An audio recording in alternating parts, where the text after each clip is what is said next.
में जल्द सरकार का गठन होगा। शपथ ग्रहण के लिए सही समय और मुहूर्त तय किया जा रहा है। मंत्रिमंडल में प्रतिनिधित्व को लेकर सहयोगियों में बातचीत जारी है। सभी सहयोगियों को उनकी जीती हुई सीटों के अनुपात में भागीदारी मिलेगी। कल पटना में जेडीयू विधायक दल की बैठक होगी।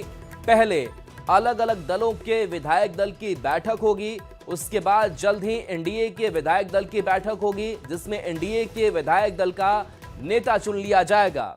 जेडीयू के राष्ट्रीय कार्यकारी अध्यक्ष संजय झा दिल्ली एयरपोर्ट के लिए निकले और बताया जा रहा है कि ये रवानगी होनी है, तो हलचल जो है वो बढ़ी हुई दिखाई दे रही है। जल्द सरकार का गठन हो जाएगा।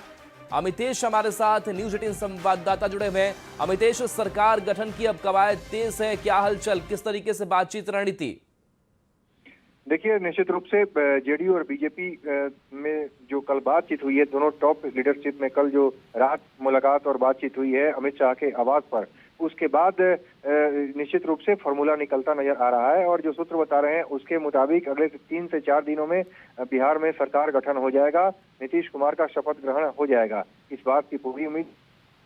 कल जब जेडीयू के विधायक दल की बैठक होगी, इसमें नीतीश कुमार को नेता चुना जाएगा। इसके अलावा बाकी सहयोगी दल भी अलग अलग अपने विधायक दल की बैठक करेंगे, उसमें अपना नेता चुनेंगे। और उसके बाद एनडीए का एक जो विधायक दल है, एनडीए के विधायक दल की एक साझा बैठक होगी, उसमें मुख्यमंत्री के लिए जो नेता का चुनाव होगा वो मुख्यमंत्री पद का शपथ ग्रहण करेगा, नीतीश कुमार मुख्यमंत्री बनेंगे। और निश्चित रूप से इन तमाम कवायद में 3 से 4 दिन का वक्त लग सकता है। और उस बात की पूरी उम्मीद की जा रही है, जो सूत्र बता रहे हैं उसके मुताबिक एक मुहूर्त देखा जा रहा है, क्योंकि भव्य तरीके से शपथ ग्रहण समारोह का आयोजन होगा, लिहाजा अगले 3 से 4 दिन काफी महत्वपूर्ण है। बुधवार या बृहस्पतिवार को शपथ ग्रहण समारोह का आयोजन पटना में हो सकता है, इस बात की पूरी उम्मीद है। और जेडीयू के राष्ट्रीय कार्यकारी अध्यक्ष संजय झा, जो कि दिल्ली आए थे, कल उन्होंने गृह मंत्री अमित शाह से मुलाकात की थी और आज वो पटना के लिए रवाना हो रहे हैं थोड़ी देर में। तो दिल्ली में जो मुलाकात होनी थी जेडीयू के टॉप लीडरशिप की बीजेपी के टॉप लीडरशिप से, वो मुलाकात हो चुकी है, उसमें बातचीत सब कुछ हो गई है। अब आगे तैयारी इस बात की चल रही है कि एक साझा बैठक करके एनडीए विधायक दल की बैठक में उसमें नेता का चुनाव होगा और शपथ ग्रहण समारोह की अब तैयारी की जा रही है। अमितेश, एक जो संभावित फॉर्मूला जिसकी हम चर्चा लगातार कह रहे हैं कि 6 विधायक पर 1 मंत्री, आपके पास इससे इतर या कुछ और खास जानकारी है कि फॉर्मूला क्या हो गया मंत्रिमंडल का? देखिए, जो सूत्र बता रहे हैं उसके मुताबिक 6 विधायकों पर 1 मंत्री बनाने की बात सामने आ रही है, जेडीयू बीजेपी की तरफ से भी। और उसी तरह से चिराग पासवान की पार्टी के जो विधायक चुने गए हैं, उस हिसाब से फॉर्मूले के हिसाब से देखा जाए तो 3 मंत्री पद उनके खाते में जा सकता है। और दूसरी तरफ जहां तक बात है उपेंद्र कुशवाहा की पार्टी की और जीतन राम मांझी की पार्टी की, उनके भी कुशवाहा के 4 विधायक उनकी पार्टी के आरएलएम के जीते हुए हैं और जीतन राम मांझी की पार्टी से 5 विधायक हैं। तो उस नाते दोनों को 1-1 सीटें दी जा सकती हैं, यानी दोनों की पार्टी से 1-1 व्यक्ति मंत्री बन सकता है। तो पूरे उस फॉर्मूले पर चर्चा की जा रही है कि किस तरह से सहयोगी दलों को भी उचित प्रतिनिधित्व दिया जाए। और खासतौर से जेडीयू बीजेपी के अलावा जो चिराग पासवान की पार्टी है, एलजेपी रामविलास, तो इसके अलावा उपेंद्र कुशवाहा की पार्टी है और जीतन राम मांझी की पार्टी है, सबको ठीक तरीके से सम्मानजनक तरीके से सामंजस्य स्थापित कर चला जाए, सबको उचित प्रतिनिधित्व दिया जाए। जिस तरह से अपार सफलता मिली उसमें सबका योगदान है, ये कहा जा रहा है। जो हमारे सूत्र बता रहे हैं जेडीयू बीजेपी के,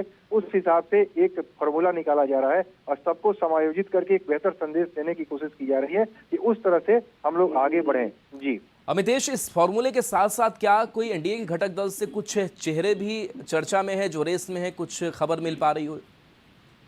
देखिए, अभी इस बारे में मंथन चल रहा है। सबसे पहली जो बात की थी कि आपस में एनडीए के घटक दलों से बीजेपी के नेता बात कर रहे हैं। कल जेडीयू के दोनों बड़े नेता जो ललन सिंह केंद्रीय मंत्री हैं और संजय झा जेडीयू के राष्ट्रीय कार्यकारी अध्यक्ष हैं, उनसे मुलाकात हुई थी अमित शाह की, जेपी नड्डा की। और उसके बाद पटना में अगर आपने देखा तो नित्यानंद राय ने मुलाकात की थी उपेंद्र कुशवाहा से, संतोष सुमन से मुलाकात की थी, चिराग पासवान से मुलाकात की थी। तो आपस में बातचीत चल रही है।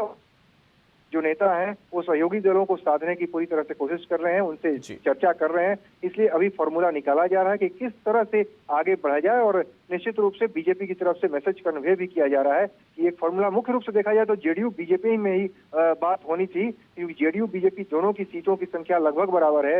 इस बार जेडीयू पिछली बार की तरह काफी कम नहीं है, काफी पीछे नहीं है बीजेपी के मुकाबले। लिहाजा जेडीयू बीजेपी में मुख्य रूप से फॉर्मूला तय होगा और उसके बाद बीजेपी के ही नेता पासवान से, उपेंद्र कुशवाहा से और जीतन राम मांझी की पार्टी से। तो निश्चित रूप से बीजेपी को बात करना इन तीनों घटक दलों से, आपने देखा होगा सीट शेयरिंग के भी मामले में जेडीयू ने बात नहीं की थी, और मंत्रिमंडल विस्तार की, जो मंत्रिमंडल में शपथ ग्रहण की बात है, तो उसमें कौन मंत्री होंगे, कितने मंत्री होंगे, इस फॉर्मूले पर भी बीजेपी के ही नेता संपर्क कर रहे हैं तीनों सहयोगी दलों से, चिराग पासवान से, उपेंद्र कुशवाहा से, जीतन राम मांझी से। जी चलिए, शुक्रिया अमितेश इस अपडेट के लिए आपका। चलिए बढ़ते आगे और बात करते हैं रोहिणी आचार्य के एक और पोस्ट की।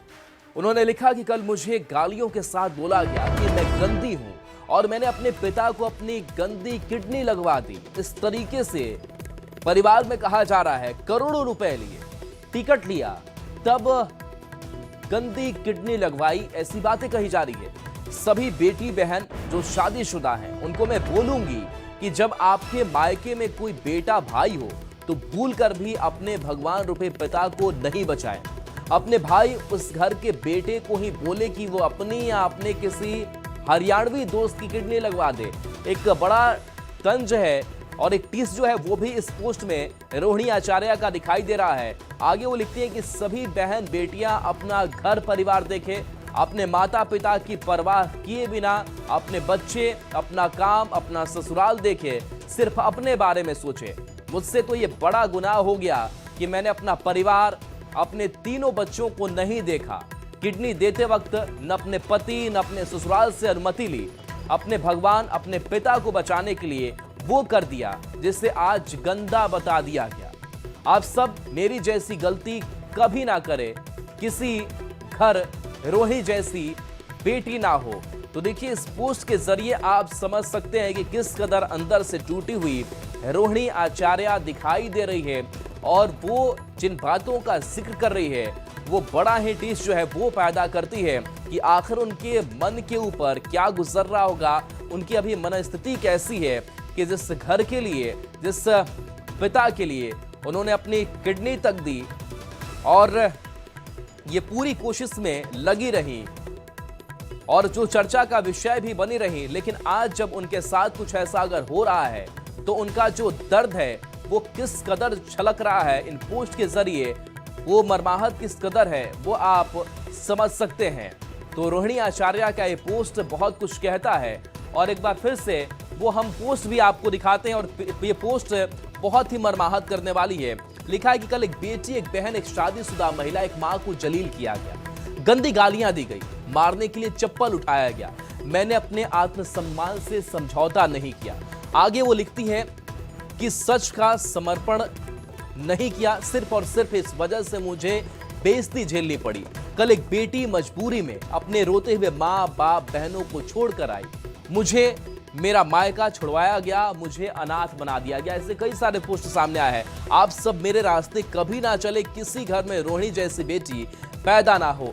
ये पोस्ट हम आपको रोहिणी आचार्य का दिखा रहे हैं, और एक पोस्ट थोड़ी देर पहले का है, और एक जो नया पोस्ट सामने आया है वो भी और टीस पैदा करने वाला है। वो और दर्द जो है यहाँ पर रोहिणी आचार्य का छलकता हुआ दिखाई दे रहा है, और उसमें उन्होंने बताया है कि कैसे उस किडनी को गंदा कह दिया गया है, जो किडनी उन्होंने अपने भगवान रूपी पिता को बचाने के लिए दी थी, और उनको लेकर के अगर ऐसे शब्द कहे जाएं तो उन पर क्या बीत रही होगी। उन्होंने कहा कि कल मुझे गालियों के साथ बोला गया कि मैं गंदी हूं और मैंने अपने पिता को अपनी गंदी किडनी लगवा दी। करोड़ों रुपए लिए, टिकट लिया, तब गंदी किडनी लगवाई। और आगे वो कहती है कि सभी बेटी बहन जो शादीशुदा हैं उनको मैं बोलूंगी कि जब आपके मायके में कोई बेटा हो, भाई हो, तो भूल कर भी अपने भगवान रूपे पिता को नहीं बचाए। रवि एस नारायण हमारे साथ न्यूज 18 संवाददाता। रवि, ये जो सबसे नया पोस्ट सामने आया है ये बहुत कुछ कहता है कि उनको ये तक बोला गया कि आपने गंदी किडनी लगवा दी इस पोस्ट के जरिए, और आप क्या कहेंगे? देखिए, रोहिणी आचार्य ने कल से नाराजगी लगातार जता रही थी, और जिस तरीके से उन्होंने घर छोड़ा, परिवार छोड़ने की बात कही और पार्टी राजनीति से संन्यास लिया, वहां तक तो बात ठीक थी, लेकिन लगातार ये सवाल उठ रहे थे कि आखिर ऐसा क्या हुआ जिसके कारण घर से निकलना पड़ा। लेकिन अभी थोड़ी देर पहले जिन शब्दों का उन्होंने प्रयोग किया है और जिस तरीके से उन्होंने अपनी व्यथा व्यक्त की है, वो बेहद चौंकाने वाला है। और इसमें साफ तौर पर उनके शब्दों से लगता है कि वो कितनी व्यथित है। उन्होंने जो बातों उन्होंने कही है कि कल मुझे गालियां के साथ बोला गया कि मैं गंदी हूं, और साथ साथ उन्होंने कह रहे हैं कि उनकी गंदी किडनी जो है वो लगवा दी है। और ये कह रही हैं कि मैं बोलूंगी कि जब आपके मायके में कोई बेटा भाई हो तो भूलकर भी भगवान रूपी पिता को नहीं बचाएं। ये बहुत ही कड़े शब्दों का इस्तेमाल उन्होंने किया है, और ये बताता है कि रोहिणी आचार्य जो है वो किस तरह दुखित है और यहाँ से परिवार से निकल करके दिल्ली पहुंचे हैं। सबसे बड़ी बात है कि इन तमाम मसलों में आरजेडी के तरफ से अब तक कोई भी बयान या कोई भी पक्ष जो है वो नहीं रखा गया है। देखना होगा कि आरजेडी, तेजस्वी यादव या संजय यादव या लालू परिवार की तरफ से क्या कहा जाता है। जी बिल्कुल, तो ये जो लगातार पोस्ट सामने आ रहे हैं और कहीं ना कहीं ना तेजस्वी यादव की तरफ से कोई बयान दिया जा रहा है, ना आरजेडी की तरफ से कोई बयान दिया जा रहा है, क्या रोहिणी आचार्य को वैसे ही अकेले छोड़ दिया गया जिस तरीके से तेज प्रताप यादव को छोड़ा गया? देखिए, निश्चित रूप से कहीं न कहीं परिवार में जिस तरह से कलह हो गई है और तेजस्वी यादव जो है उन पे सवाल खड़े कर रही है, संजय पे सवाल खड़े कर रही है। लेकिन सबसे बड़ा सवाल ये है कि अगर मान लिया कोई भी नाराजगी अगर परिवार में है और ऐसे में अगर परिवार छोड़ के जा रही है तो रोका क्यों नहीं गया? क्या ऐसी स्थिति कैसी बन गई कि परिवार के तमाम लोग जो हैं वो उसको ठीक नहीं कर पा रहे हैं, उसको रोक नहीं कर पा रहे हैं? कोशिश इस बात की है कि देखना होगा कि आगे आने वाले दिनों में, क्योंकि बहुत बड़े आरोप है, इन आरोपों पे तेजस्वी या पूरा परिवार जो है वो क्या जवाब देता है, ये देखने वाली बात होगी। जी चलिए, शुक्रिया रवि इस अपडेट के लिए आपका। तो देखिए, पोस्ट भी हम लगातार आप तक हम पहुंचा रहे हैं कि उस पोस्ट में लिखा क्या गया है, किस तरीके से जो मन व्यथित और इस व्यथित संदेश को इस पोस्ट के जरिए उजागर किया है रोहिणी आचार्य ने, और कहा कि आप समझिए कि मैंने अपने पिता को बचाने के लिए अपनी किडनी दी और उस किडनी तक को गंदा बोल दिया गया कि आपने गंदी किडनी लगवा दी। और इस तरीके से अगर घर में कुछ कहा जाता है तो वो पीड़ा साफ तौर पर इस पोस्ट के जरिए दिखाई दे रही है। एक के बाद एक कई पोस्ट जो है वो रोहिणी आचार्य के सामने आए। ताज्जुब की बात यह भी है कि ना आरजेडी की तरफ से और ना ही तेजस्वी यादव हो, राबड़ी देवी हो, लालू प्रसाद हो, इनकी तरफ से कोई अपना पक्ष रखा जा रहा है। वो देर रात का वक्त होता है और रात में ही वो घर से निकल पड़ती हैं और कहती हैं कि मैंने अपने आत्मसम्मान को झुकने नहीं दिया और मैं उस घर को छोड़ करके चली आई। और एक टीस भी है कि मुझे मायके छोड़ने का दुख भी है, मुझे अनाथ बना दिया गया और जो मैंने अपने मायके वालों के लिए किया उसके लिए क्या यही अंजाम मुझे मिलना चाहिए था? इस बात का वो जिक्र इन पोस्ट के जरिए कर रही हैं। तो एक के बाद एक जो पोस्ट सामने आ रहे हैं, उस पोस्ट में जो व्यथा है वो और रोहिणी आचार्य की बढ़ती जा रही है। देखना होगा कि परिवार को समेटने के लिए तेजस्वी क्या कदम उठाते हैं, लालू प्रसाद क्या कदम उठाते हैं। और चलिए वापस हम लौटते हैं। देखिए, चूंकि बिहार में सरकार का गठन होना है और इस गठन को लेकर के मुख्यमंत्री आवास की भी हलचल बढ़ी हुई है और मुख्यमंत्री नीतीश कुमार से मुलाकात के बाद जेडीयू नेता उत्साहित हैं।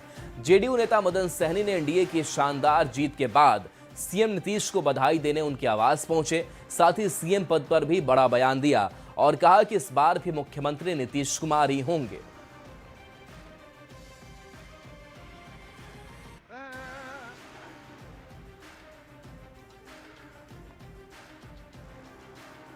रिजल्ट तो अप्रत्याशित नहीं हम लोग कहते हैं, इसलिए कि हम लोग ये पहले से स्लोगन भी था ना कि 2025 फिर से नीतीश और 225, तो वो आंकड़ा तो लगभग हम लोग छू ही लिए हैं। और जो 2010 का भी हम लोग इतिहास दोहराने का हम लोग बोल रहे थे वो उसके भी करीब चले गए। तो ये तो जीत पर हम लोग को आशीर्वाद पहले भी देते रहे हैं, आज भी दिए हैं आशीर्वाद, और अच्छे से काम करने का उन्होंने कहा है कि हम लोग और अच्छा से काम करेंगे।